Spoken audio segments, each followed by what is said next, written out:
날마다 우리에게는 남은 인생을 새로 시작할 수 있는 하루가 주어집니다. 이익이 되는 길과 손해가 되는 길 중 하나를 택해야 한다면 언제나 손해의 길을 택하십시오. 그리고 타인에게는 기쁨의 씨앗을 뿌려주십시오. 당신과 나를 포함해 모든 사람에게는 영적으로 물질적으로 가장 충만한 삶을 살 수 있기를 기도합니다. 안녕하세요. 나에게 힐링 책입니다. 오늘 소개해드릴 책은 달렌 피터슨 작가의 청소의 기적입니다. 방금 들려드린 글은 일본 최대 청소회사 더 스킨 메리메이드의 청소 전 아침 기도문이라고 합니다. 이 책을 읽고 내가 하고자 하는 일들이 다른 사람의 삶을 이롭게 하고 아름답게 해주는 일이었으면 좋겠다는 생각이 듭니다. 사람을 먼저 생각하라. 섬기는 사람들의 성장을 도와라. 1967년 나는 세계 최대 과자 공장의 운영을 책임지게 됐다. 전임자는 500여 명에 이르는 공장 직원들을 그리 잘 관리하지 못했다. 수차례 노조 파업에 시달렸고 이익은 급격히 감소했다. 가 30의 나 역시 이런 상황에 대처해 본 적 없기는 마찬가지였다. 어떤 일이 일어날지도 알 수가 없었다. 단지 나는 뭔가 상황을 반전시켜야 한다는 것은 알았다. 부임 첫날 나는 현장 분위기를 파악하기 위해 생산 라인을 돌아보았다. 이때 내 앞에 몹시 지쳐 보이는 얼굴에 이마에는 주름이 잔뜩 잡힌 한 나이든 여성이 버티고 섰다. 나는 웃는 얼굴로 좋은 아침입니다 하고 말을 건넸다. 안녕하세요. 달렌 피터슨입니다. 새로운 공장장입니다. 하고 그녀는 나를 훑어보았다. 내 인상이 별로였던 모양이다. 먼저 공장장같이 나쁜 놈은 아니겠죠?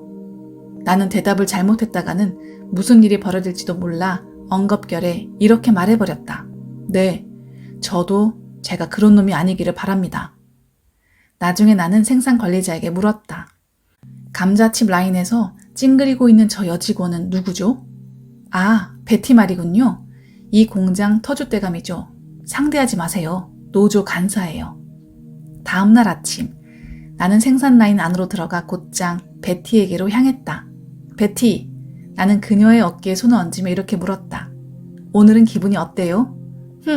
그녀의 반응은 여전히 차가웠다.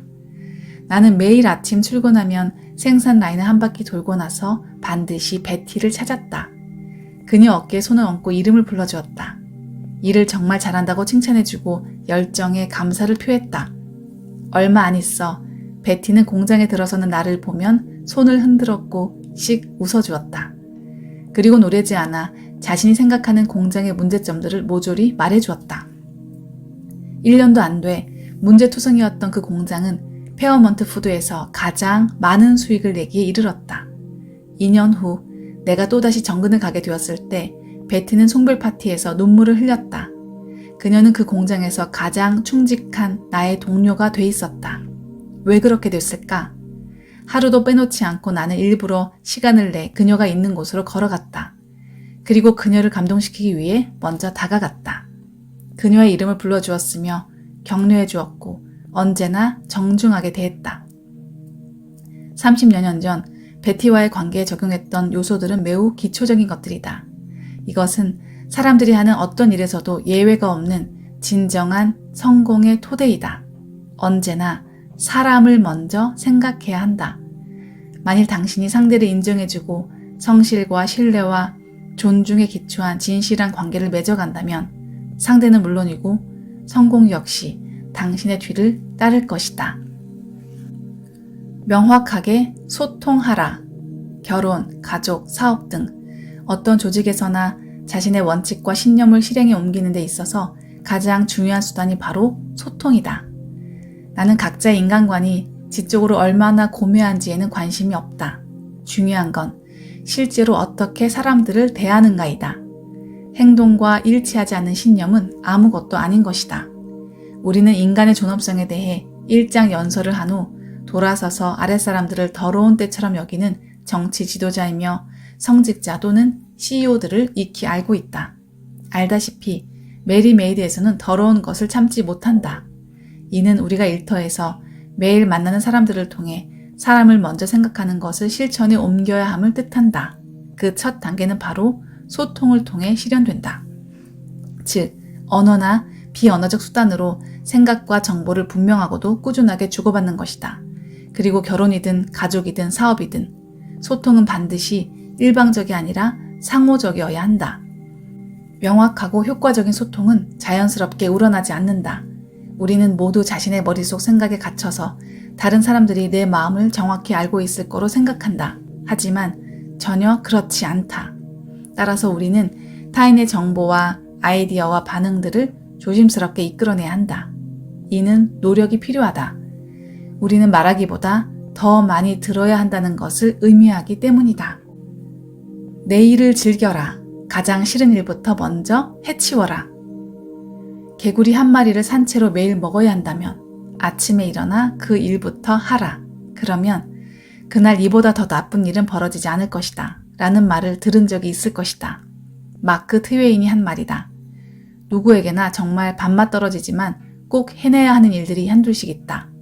많은 사람들처럼 나 역시 이런 일에는 늑장을 부렸다. 날이 갈수록 그 일들은 늘 뒷전으로 밀린 채 애써 무시되곤 했다. 시간이 흐르면서 겁나는 일일수록 제일 먼저 해치워야 한다는 사실을 깨달았다. 그것은 마치 개구리를 먹는 것과 같았다. 하지만 하기 싫은 일을 해치우고 날 때의 기분이란 이루 말할 수 없다. 그날 종일 힘이 나는 것은 물론이다. 고통을 포용하라.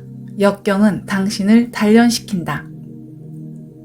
역경을 딛고 일어서려면 중요한 것은 한 가지다. 바로 탄력성이다. 엄청난 어려움을 극복한 포천 500대 기업의 컨설턴트인 로저 크로포트는 그의 책 당신은 얼마나 높게 튀어오를 수 있는가에서 이렇게 말한다. 우리의 선택은 의식적이다. 강한 바람이 한 번 더 불어오면 부러뜨려지길 기다리는 힘없는 고목처럼 얼어붙고 석회화되고 서서히 부서지고 뻣뻣해지도록 스스로를 내버려 둘 수도 있다.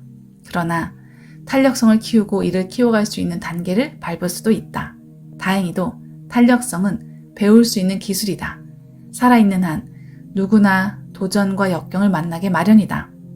우리가 어떤 난관에 봉착할지는 통제할 수 없지만 그 상황에서 어떻게 할지는 선택할 수 있다. 우리는 승리자와 희생자, 승자와 낙오자 또는 낙관주의와 비관주의에서 하나를 선택할 수 있다.